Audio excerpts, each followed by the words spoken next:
Hello दोस्तों, मेरा नाम है प्रज्ञा रंजन और आज हम chapter 3 properties of natural resources का क्वेश्चन एंड आंसर डिस्कस करने वाले हैं। तो चलिए स्टार्ट करते हैं। हमारा पहला क्वेश्चन है फिल इन द ब्लैंक्स।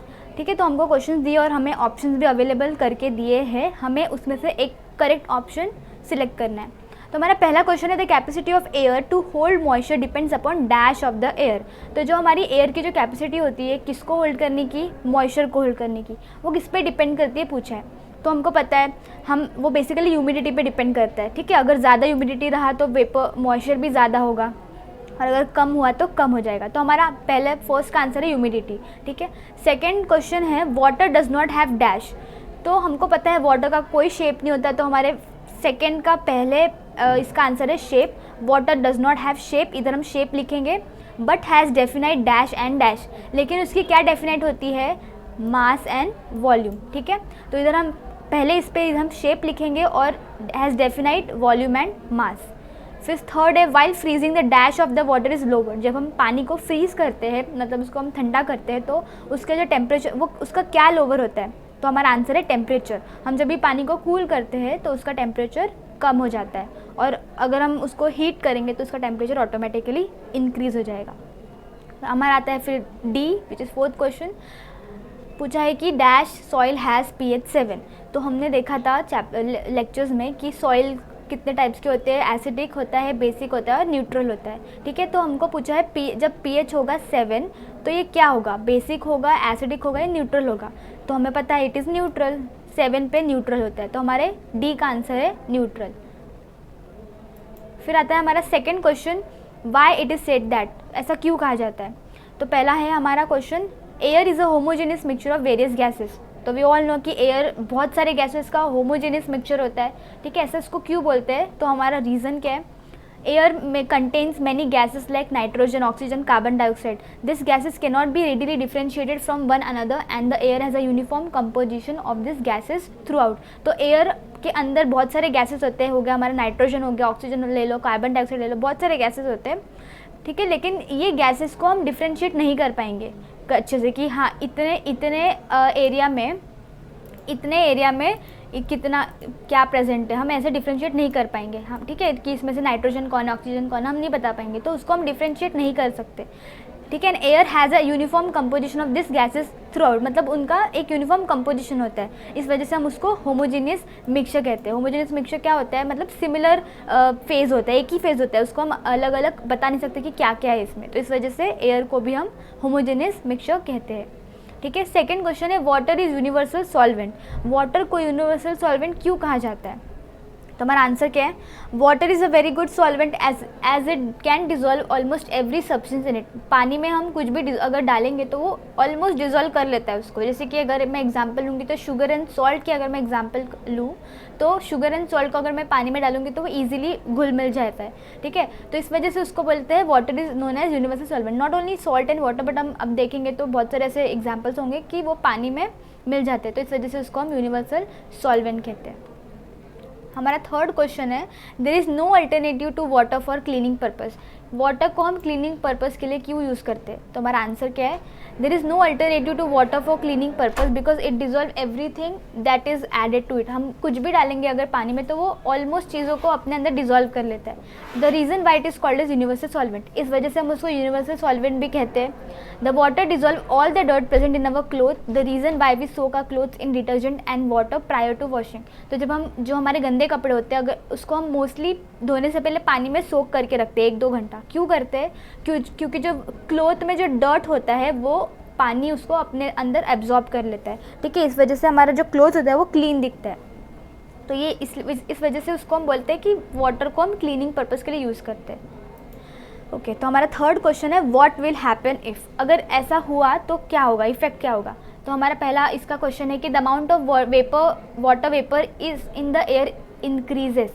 अगर हमारे एटमॉस्फेयर में जो वाटर वेपर है वो बहुत ज़्यादा हो गया, वो इंक्रीज़ हो गया तो क्या होगा। तो हमारा आंसर है the amount of water vapour in the atmosphere determines the level of humidity. हमने अभी फिल इन द ब्लैंक्स में भी देखा है कि वो किस पे डिपेंड करता है, हमारे ह्यूमिडिटी पे।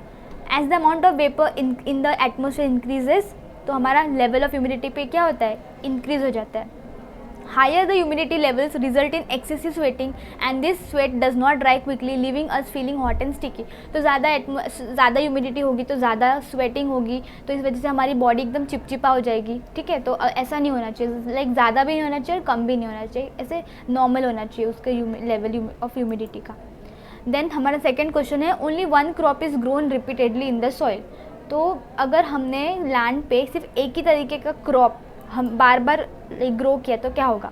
If only one crop is grown repeatedly in the soil it loses its fertility and gets devoid of nutrients. सबसे पहला है कि उसकी जो फर्टिलिटी है वो ख़त्म हो जाएगी. फर्टिलिटी ख़त्म होने का मतलब होता है कि हम वापस उसमें वो जो भी हम उगाएंगे वो ईजिली अच्छे से ग्रो नहीं करेगा.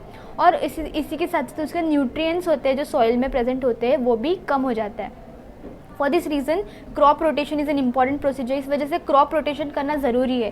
क्रॉप रोटेशन का मतलब होता है कि अगर आपने राइस उगाया एक साल में, तो अब अगले साल आप वीट उगा लो या कुछ भी. लाइक नॉट ओनली एक ही टाइम तक आप राइस उगा नहीं सकते, आप दूसरे अलग अलग क्रॉप भी उगा, तो उसी को हम क्रॉप रोटेशन बोलते हैं. तो वो प्रोसीजर बहुत ज़्यादा इंपॉर्टेंट होता है.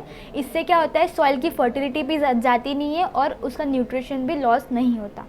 ठीक है, फिर आता है हमारा fourth question which is match the following. तो हमारा ग्रुप ए में है और ग्रुप बी है, तो हमें क्वेश्चंस दिए इधर और हम इधर हमारे ऑप्शंस है. तो पहला है हमारा एयर. फर्स्ट है हमारा एयर. तो एयर क्या करता है, एक्सक्रीशन तो नहीं करता, स्कैटरिंग ऑफ लाइट. एयर हमारा लाइट को स्कैटर करता है. ठीक है, तो हमारे फर्स्ट का आंसर है बी.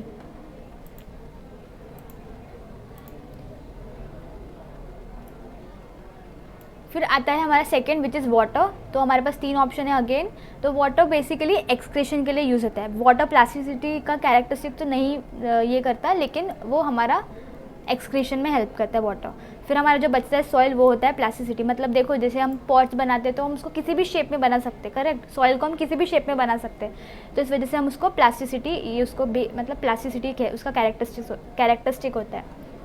फिर आता है हमारा fifth question which is true और फॉल्स. तो पहला है कि Sandy soil has low capacity of holding water. तो दिस इज़ फॉल्स, क्योंकि सैंडी सॉइल की कैपेसिटी ज़्यादा होती है पानी को होल्ड करने की. तो ये हमारा फॉल्स हो गया. Next is sea water is a bad conductor of electricity. तो ये भी हमारा फॉल्स है, क्योंकि sea water is good conductor of electricity. तो ये हमारा बी वाला भी फॉल्स हो गया. Third is the substance in which a solute dissolve is called solvent. तो ये करेक्ट है, सॉल्वेंट में हमेशा सल्यूट डिजॉल्व होता है. तो ये हमारा थर्ड वन है ट्रू. फोर्थ है the pressure exerted by air is called atmospheric pressure. जो एयर का जो प्रेशर होता है, हमने पढ़ा था लेक्चर्स में, पहला ही पॉइंट था हमारा कि जो एयर का प्रेशर होता है वो उसको हम बोलेंगे एटमॉस्फेरिक प्रेशर. तो ये हमारा आंसर हो गया ट्रू. ठीक है, तो फर्स्ट और सेकेंड फॉल्स है और बाकी जो थर्ड फोर्थ है वो हमारा ट्रू है. फिर आता है हमारा sixth question, explain the picture in your own words. तो 2 पिक्चर्स दिए ए एंड बी, अब उसको आपको एक्सप्लेन करना है. तो हम देख सकते हैं कि ये बेसिकली वाटर की प्रॉपर्टी है. हमने ये लेक्चर्स में ऑलरेडी पढ़ चुका है. अगर आपने लेक्चर्स नहीं देखे जाके तो आप लेक्चर्स पहले देखो, उसके बाद ये देख लो तो आपको और अच्छे से समझेगा. ठीक है, इसको डिटेल में पढ़ाया था मैंने. तो पहला क्या है, जो पहला इमेज है ए रिप्रेजेंट्स अ सर्विस और a crack which is filled with water. ठीक है, तो जो आप देख सकते हैं कि जो पहला डायग्राम है उसमें जो क्रैक हुआ है उसके अंदर पानी फिल है, और जो बी में अगर आप देखोगे इमेज को तो जो क्रैक है वो filled with it has ice. ठीक है, फर्स्ट में वाटर से वो फिल है और थर्ड बी में वो आइस से फिल है. It is evident from both the images that in image B the width of the crevice increases as the water in the crevice freezes. अगर आप देखोगे ध्यान से तो इसका जो ये है विड्थ है, मतलब चौड़ाई बोल सकते हैं हम इसको, इसका जो विड्थ है वो कम है लेकिन इसका ज़्यादा है. देखो ये ज़्यादा चौड़ा है. ठीक है, ऐसा क्यों है. This is one of the property of water due to which it expands upon freezing. तो ये हमने देखा था, ये हमारी एक वाटर की प्रॉपर्टी थी कि अगर मैं पानी को फ्रीज़ करूँगी तो वो आइस में कन्वर्ट हो जाएगा, तो जो उसका तो वो एक्सपांड करेगा, मतलब वो बढ़ जाएगा. ठीक है, वाटर था तो इतना ही था उसका विड्थ, इधर से लेकर इधर तक, लेकिन जब वो आइस में ट्रांसफॉर्म हो गया तो उसकी विड्थ क्या हो गई, बड़ी हो गई, लाइक वो एक्सपांड हो गया. ठीक है, this expansion in water after freezing result in widening of the crack. इस वजह से वो जो क्रैक है वो बढ़ गया, वाइड हो गया, वाइडनिंग हो गया. ठीक है, तो ये डिफ्रेंसिएशन आप बोल सकते हो, या आप या तो ये लिख सकते हो या तो आप अपने ओन वर्ड्स में भी इजीली एक्सप्लेन कर सकते हो. ठीक है, ये बेसिकली एक प्रॉपर्टी है वाटर की. फिर हमारा आता है 7th question, write answers to the following question in own words, ठीक है। तो पहला है हमारा how is light scattered by the air. तो जो हमारा हमको पता है स्कैटरिंग ऑफ लाइट एयर में होता है, तो कैसे होता है वो, तो वो हमें बताना है। तो हम लिख सकते हैं कि scattering is the phenomenon of change in direction of light rays when they travel through earth atmosphere. Scattering basically आप किसी भी चीज़ पे अगर लाइट मारोगे तो वो स्कैटर हो जाएगा, मतलब ऐसे हर डायरेक्शन में चला जाएगा, ठीक है। तो ये प्रॉपर्टी होती है। Air is a mixture of gas, smoke, dust and very fine particles. We know कि एयर बहुत सारी चीज़ों का मिक्सचर होता है। तो जब वो मिक्सचर्स पे या वो पार्टिकल्स पे जब लाइट फॉल होता है, as the ray of light falls on this particle, this rays are spread scattered in all direction. तो ये जैसे मैंने आपको बताया इधर, वैसे ही वो स्कैटर होता है एवरी डायरेक्शन में। तो it is a natural phenomenon which is observed on our daily basis. ये हम आए दिन हमारे घर में हम देख सकते हैं। किसी भी मतलब अंधेरे कमरे में आप टॉर्च लगाओगे तो आप देखोगे तो उसमें पार्टिकल्स होंगे, तो वो बेसिकली लाइट जो होता है पार्टिकल, वो लाइट को स्कैटर करता है। तो ये ऐसा होता है। फिर हमारा आता है second question, why the various properties of water, explain the various properties of water. तो हमें पानी के कुछ प्रॉपर्टीज़ बताने। तो पहला प्रॉपर्टी मैं बताऊंगी कि इट इज़ कलरलेस, ठीक है, उसका कोई कलर नहीं होता और ना ही उसका कोई टेस्ट होता है। तो it is colourless and tasteless and transparent liquid. Transparent होता है वो, ठीक है, उसका क्योंकि वो लाइक देखोगे तो वो ट्रांसपेरेंट होगा। वो आपको अगर आप उसको ग्लास में डालोगे तो आप इजीली उसको देख सकते हो कि हाँ भाई अंदर पानी है, ठीक है। और it also has no smell, उसकी कोई भी स्मेल नहीं होती, ठीक है, ओडरलेस होता है वो। फिर अगर मैं उसकी बॉइलिंग पॉइंट की बात करूँ, जब प्योर वाटर अगर बॉईल होता है तो उसका बॉइलिंग पॉइंट होता है 100 degree Celsius. This is very important, ये आपको बहुत ये याद रखना है। और आपने ये सुना होगा कि वाटर का बॉइलिंग पॉइंट होता है 100 डिग्री सेल्सियस, और जब वही प्योर वाटर फ्रीज होता है तो वो उसका टेम्परेचर होता है 0 डिग्री सेल्सियस। तो ये वाली प्रॉपर्टी आपको हमेशा याद रखनी है। थर्ड वन है वाटर इज़ यूनिवर्सल सॉल्वेंट। अब तक हमने क्वेश्चंस में भी देखा है कि वाटर यूनिवर्सल सॉल्वेंट क्यों है, क्योंकि वो अपने अंदर बहुत सारी चीज़ें डिज़ोल्व कर लेता है। फिर हमारा फोर्थ पॉइंट हम लिख देंगे, the state of water changes on heating और कूलिंग। जो पानी का जो स्टेट होता है वो चेंज होता है। कैसे, देखो, अगर मैं हीट करूँगी पानी को तो वो वाटर वेपर में कन्वर्ट हो जाएगा, लाइक वाटर वेपर्स में। और अगर मैं उसको कूल करूँगी तो वो ऑटोमेटिकली आइस में कन्वर्ट हो जाएगा। तो क्या लिखा है इसमें, on heating the state of water changes from liquid state to gaseous state. मैंने अभी आपको बताया, तो उसको हम वेपर बोलेंगे, ठीक है। ये कब होगा, जब हम उसको हीट करेंगे। Similarly on cooling the substance the state of water changes from liquid state to solid state. वैसे अगर हम उसको मैं कूल करूँगी तो उसका जो स्टेट होगा वो लिक्विड से हो जाएगा सॉलिड में। आइस हमारा सॉलिड स्टेट में होता है, ठीक है, तो वो अपना स्टेट चेंज करता है। ये था हमारे 4 प्रॉपर्टीज़। आप ज़्यादा भी लिख सकते हो, आप 6 प्रॉपर्टीज़ भी लिख सकते हो, ठीक है, पर ये 4 इंपॉर्टेंट प्रॉपर्टीज़ है।